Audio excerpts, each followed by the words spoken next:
We've got, in Athens, we've got some of the gas metal lines that were installed back during the FDR administration. So we're talking very old infrastructure. Consequently, they're crumbling, but within the past 3 to 4 year period, I have detected 16 gas leaks on my mail route, 2 of which were very serious. One was close to igniting and having a gas explosion. The other one was at a business where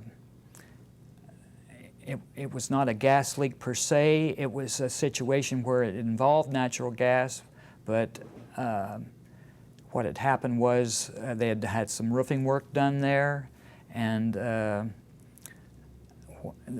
a roofer had inadvertently covered the ventilation pipe.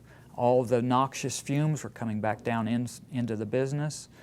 Believe me, these olfactory glands work overtime. I was blessed with a very strong sniffer, and I know when there's anything out of place, or letter carriers are very keen with their senses. And we're in their neighborhoods on a daily basis, and sometimes the American people need to realize that we not only deliver mail and serve their communicative needs, we also come across dangerous situations where we can either warn or alert people to a danger, or sometimes we even have to save a life. This happens on a nationwide basis. It's very important for the American people to realize we need to be out there 6 days a week and not 5. The pre-funding mandate by Congress since 2006 has handcuffed us. We have to fork over $5.5 billion every year, mandated by Congress.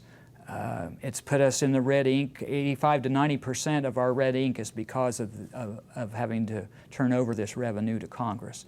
I just need to have the American people know that we're out there not only serving their communicative needs, to repeat myself, but to also, if we provide a safety net of service in all the neighborhoods across the country. Well, you smell it right away. It's kind of like a rotten egg type of smell. It's very pronounced, and you know there's a problem. And I went to City Council 4 or 5 times over this 3-year period.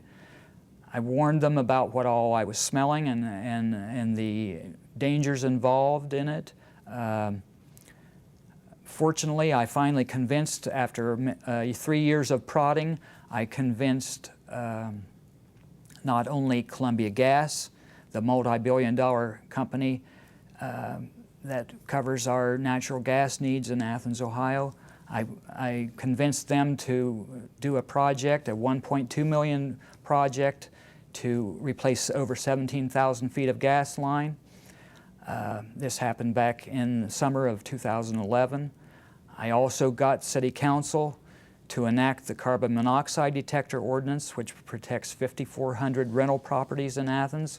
It's already paid dividends. There was a street in Athens where 4 college girls lived back in March that were, they had a malfunctioning hot water tank heated by natural gas. Thanks to the carbon monoxide detector ordinance, which was implemented in January, this happened in March. The parts per million was so lethal of the carbon monoxide buildup.